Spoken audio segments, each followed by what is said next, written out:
Hello बच्चों, आज हम हिंदी में पाठ 2 जो है तबीयत तुम्हारी आती है, ठीक है। उसमें जो एक्सरसाइज है, एक्सरसाइज यानी स्वाध्याय, अभ्यास नहीं, स्वाध्याय जो है वो कंप्लीट करेंगे। अब इस स्वाध्याय के अंदर ग्रामर पोर्शन दिया हुआ है, ठीक है। आपको स्क्रीन के ऊपर भी दिख रहा है। तो आज जो आपको अभी स्क्रीन के ऊपर दिख रहा है उसमें स्वाध्याय नंबर 3 जो है ऊपर की तरफ, उसको आपको ग्रामर की नोटबुक में लिखना रहेगा। आपको 100 पेज की ग्रामर की नोटबुक बनवाई है, ठीक है। उसमें आपको वो चीज़ लिखनी रहेगी। देखिए, मैं आपको बताती हूँ। ये क्वेश्चन नंबर 3 है, इसको आपको ग्रामर की नोटबुक में लिखना रहेगा। एक चीज़ मैं आपको बता दूँ, जो भी ग्रामर का पोर्शन है अब से आपको 100 पेज की जो नोटबुक बनवाई है उसके अंदर ही लिखना रहेगा। उसमें शब्दार्थ नहीं, ये सब नहीं, पर ग्रामर का जो भी पोर्शन जैसे संज्ञा, विशेषण, सर्वनाम, समानार्थी शब्द, विरोधार्थी शब्द, तो वो सब चीज़ें आपको आपकी ग्रामर की जो नोटबुक बनवाई गई है चैप्टर का नाम और नंबर डालकर लिखना रहेगा। जब भी आप क्वेश्चन लिखते हैं तो कई बार आप लाइन छोड़ना भूल जाते हैं। एक क्वेश्चन का आंसर कंप्लीट हो उसके बाद लाइन छोड़ना भूल जाते हैं, तो इस बात का ध्यान रखो। काफ़ी बच्चे एक साथ एक ही चीज़ को लिख देते हैं, तो वो भी ध्यान रखना है, ठीक है। तो हम स्टार्ट करते हैं आज का हमारा सेशन, जिसके अंदर सबसे पहले प्रश्न नंबर 3 स्वाध्याय में है कि उदाहरण के अनुसार निम्नलिखित शब्दों के समानार्थी शब्द कोष्टक में से ढूंढकर वाक्य में प्रयोग कीजिए। अब ये जो शब्द दिए हुए हैं, ये सुबह, खुशी, खुशबू, बहुत, मुस्काना, ठीक है। अब इनके समानार्थी शब्द इस बॉक्स के अंदर हैं, जिनको मैंने ऑलरेडी ड्रॉ कर दिया है कि किस तरह से बनेंगे। तो सबसे पहले सुबह है, तो सुबह का क्या होगा? प्रातः काल, ये वाली लाइन में रहेगा। फिर खुशी, खुशी का क्या होगा समानार्थी शब्द? आनंद, ठीक है। फिर खुशबू, तो खुशबू का क्या होगा? सुगंध। फिर है बहुत, तो बहुत का समानार्थी होगा ज़्यादा। और मुस्काना यानी हंसना। तो इस तरह से इसके समानार्थी शब्द रहेंगे। अब आपको क्या करना है, एक उदाहरण दिया हुआ है इसमें ये वाला कि सुबह का क्या होगा समानार्थी? प्रातः काल, और उसके बाद उसका वाक्य में प्रयोग दिया हुआ है उदाहरण के लिए कि प्रातः काल का वाक्य में प्रयोग कैसे करेंगे। तो प्रातः काल देवालय में पूजा होती है, इस तरह से इसमें लिखा हुआ है उदाहरण के लिए। अब सुबह के बाद खुशी, ठीक है, क्या होगा? खुशी। तो खुशी का क्या रहेगा वो मैं आपको बताती हूँ। ये है खुशी, तो इसका समानार्थी शब्द क्या रहेगा? आनंद, ठीक है। ये जो मैंने बताया आपको आनंद। अब इसका वाक्य में प्रयोग करना रहेगा, तो वाक्य में प्रयोग किस तरह से करेंगे वो मैं आपको बताती हूँ। पहले आपको खुशी का आनंद लिखना रहेगा और उसके बाद उसमें कि आज सैर में बड़ा आनंद आया, या आज बहन से मिलकर मुझे बड़ा आनंद आया। इस तरह से वाक्य लिख सकते हैं। वाक्य आप अपनी मर्जी से भी लिख सकते हैं, ठीक है। उसके बाद है खुशबू, तो खुशबू का क्या बताया मैंने? सुगंध बताया, ये वाला जो राउंड किया हुआ है वो, ठीक है। तो उसका वाक्य में प्रयोग कैसे करेंगे? तो गुलाब की सुगंध बहुत अच्छी लगती है, गुलाब की सुगंध बहुत अच्छी लगती है, मोगरे की सुगंध बहुत अच्छी लगती है। इस तरह से सुगंध शब्द का इस्तेमाल कर कर वाक्य में प्रयोग करना है। उसके बाद है बहुत यानी ज़्यादा। इसका वाक्य में प्रयोग करेंगे तो आज ठंड ज़्यादा है, या आज खाना ज़्यादा खा लिया है।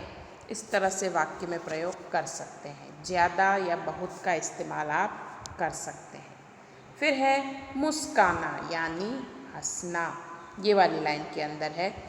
तो इसका वाक्य प्रयोग कर सकते हैं कि जोकर को देखकर हंसना आता है। क्या आता है? हंसना आता है। या मुझे किसी ऐसे कैरेक्टर को देखकर बहुत हंसना आता है, ठीक है। तो इस तरह से वाक्य में प्रयोग इसके करने रहेंगे। ये वाली जो एक्सरसाइज है आपको ग्रामर की नोटबुक के अंदर लिखनी है। उसके बाद आती है ये वाली एक्सरसाइज। इसके अंदर क्वेश्चन 4 ये है कि इन यात्रियों को शब्दकोश के क्रम के आधार पर अपने अपने डिब्बे में बिठाइए। ठीक है, शब्दकोश के क्रम के आधार पर अपने अपने डिब्बे में बिठाना है। तो वो मैं आपको बताती हूँ किस तरह से करना है।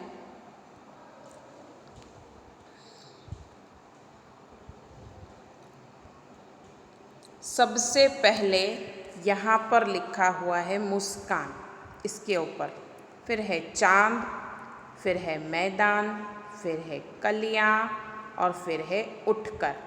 इनके कपड़ों के ऊपर लिखा हुआ है। ठीक है, अब ये जो शब्द दिए हुए हैं उनको शब्दकोश के क्रम में लिखना है। जैसे वर्णमाला में जैसे शब्द जो पहले आता है वो आपको यहाँ पर लिखना रहेगा। तो एक उदाहरण के लिए उठकर लिखा हुआ है। ठीक है, उसके बाद लिखा है कलियाँ, उसके बाद कौन सा आएगा, कलियाँ, तो इसको इसके साथ मैच करना है।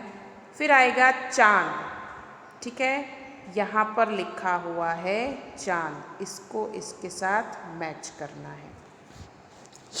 ठीक है, उसके बाद कौन सा आएगा, मुस्कान। ठीक है, अब मुस्कान कहाँ लिखा है वो हमें देखना है। तो ये रहा मुस्कान, इसको इसके साथ मैच कर कर यहाँ पर मुस्कान आपको लिखना रहेगा। और लास्ट रहेगा मैदान।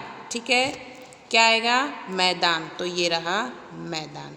तो क्या किया इसमें, देखो अल्फ़ाबेट के हिसाब से ABCD होता है उस तरह से हिंदी में अक्षर दिए होते हैं, उस हिसाब से आपको इसका लिखना रहेगा। जैसे पहले आता है ऊ, फिर आता है क, फिर आता है च, फिर आता है म, फिर आता है म। इस तरह से इसमें अल्फ़ाबेट के हिसाब से या शब्दकोश के क्रम के हिसाब से शब्दों को लिखना रहेगा। ठीक है,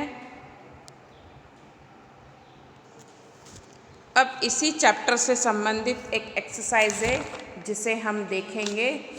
ठीक है, उसमें सबसे पहली एक्सरसाइज जो है वो मैं आपको बताती हूँ, ये वाली, कि निम्नलिखित प्रत्येक प्रश्न के उत्तर के लिए दिए गए विकल्पों में से सही विकल्प चुनकर उसका क्रम अक्षर प्रश्न के सामने दिए गए बॉक्स में लिखिए। ठीक है, तो सबसे पहला प्रश्न है, सुबह खुशी के गीत कौन गाता है। कौन गाता है, तो चिड़िया गाती है। कौन गाता है, चिड़िया गाती है।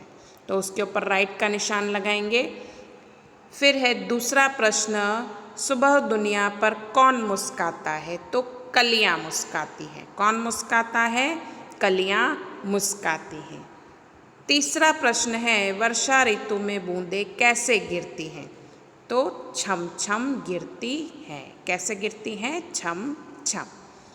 चौथा प्रश्न है, कैसी हवा मस्ती ढोकर लाती है, तो कैसी हवा, ठंडी हवा मस्ती ढोकर लाती है। अब जब आप नोटबुक में लिखेंगे तो आपको क्या करना है, सिर्फ आंसर लिखना है, इसके चारों ऑप्शन लिखने की ज़रूरत नहीं है। ठीक है, अगला हम करते हैं।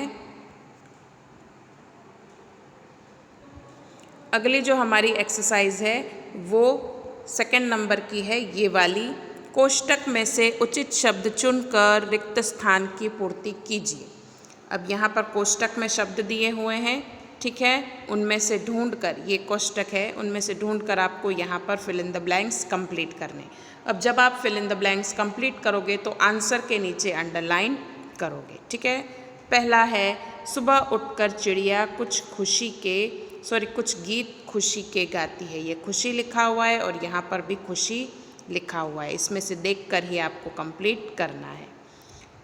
दूसरा है, कलियाँ दरवाजे खोल खोल जब दुनिया पर मुस्काती है। लिखा है दुनिया, दुनिया पर मुस्काती है। तीसरा है, हे जग के सृजनहार प्रभो तब याद तुम्हारी आती है। ये रहा सृजनहार और यहाँ पर लिखा है सृजनहार, ये दुनिया लिखा है। चौथा, मैदानों में वन बागों में जब हरियाली लहराती है। ये रहा हरियाली और यहाँ पर भी हरियाली लिखा हुआ है। ठीक है, लास्ट है, जब ठंडी ठंडी हवा कहीं से मस्ती ढोकर लाती है। ये रहा मस्ती यहाँ लिखा हुआ है और यहाँ पर आपको मस्ती लिखना है। तो ये एक्सरसाइज आपको नोटबुक में लिखनी रहेगी ये ग्रामर बुक में नहीं लिखनी है, जो आपकी नॉर्मल नोटबुक है उसमें लिखनी है। ठीक है।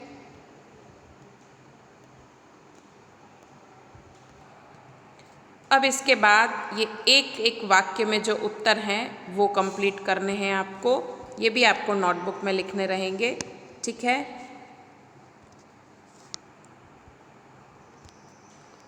ये निम्नलिखित प्रश्नों के उत्तर एक एक वाक्य में दीजिए। पहला जो है कि सुबह खुशबू की लहरें क्या करती हैं। ठीक है, तो उसका उत्तर रहेगा सुबह खुशबू की लहरें फूलों से बाहर आकर दौड़ लगाती हैं। दूसरा प्रश्न है हरियाली कहाँ कहाँ लहराती है, तो हरियाली मैदानों, वनों और बागों में लहराती है।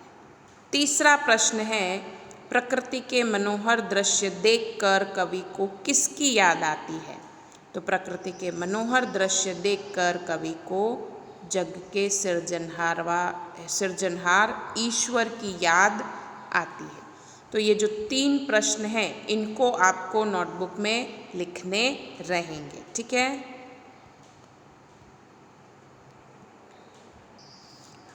अब मैं आपको बता दूं कि आपको होमवर्क में क्या करना है। सबसे पहले ये प्रश्न नंबर 3 जो आपको स्क्रीन के ऊपर दिख रहा है उसको ग्रामर की नोटबुक में लिखना है, और प्रश्न 4 इसी टेक्स्ट बुक के अंदर कंप्लीट करना है, उसको कहीं भी ड्रॉ करने की ज़रूरत नहीं है। ठीक है। प्रश्न 3 जो है आपको ग्रामर की नोटबुक में लिखना रहेगा। इसके आंसर्स मैं आपको सेंड करूँगी ताकि आप लिख सकें। प्रश्न 4 टेक्स्ट बुक के अंदर ही कंप्लीट करना है। उसके बाद ये दोनों एक्सरसाइज आपको नोटबुक के अंदर लिखनी है। इस एक्सरसाइज में एक्सरसाइज नंबर 1 जो है उसके सिर्फ आंसर आपको लिखने रहेंगे, ऑप्शन आपको लिखने नहीं है। और एक्सरसाइज नंबर 2 के अंदर जब आप आंसर लिखते हैं तो उसके नीचे अंडरलाइन करना है। जैसे एग्जाम्पल के लिए ये जो है वो अंडरलाइन है कि आंसर लिखा है, उसके नीचे आप अंडरलाइन करेंगे। ठीक है। उसके ऊपर नहीं, उसके नीचे की तरफ अंडरलाइन करना है।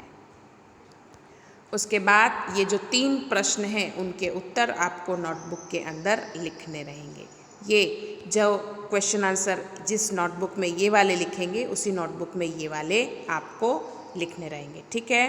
तो अच्छे से आपको नोटबुक में क्वेश्चन के आंसर लिखने हैं। जहाँ जहाँ पर लाइन छोड़ने की ज़रूरत है वहाँ पर लाइन छोड़नी है, अच्छे से हेडिंग लगानी है। उसके बाद नोटबुक में अच्छे से डेट वेट डालकर उसके बाद ही आपको आपका वर्क स्टार्ट करना है। ठीक है। तो ग्रामर की नोटबुक में ये क्वेश्चन नंबर 3 लिखना है सिर्फ, और चौथा प्रश्न आपको इसके अंदर ही कंप्लीट करना है टेक्स्ट बुक में, और ये दोनों प्रश्न आपको आपकी नोटबुक में लिखने रहेंगे डेट के साथ। ठीक है। धन्यवाद।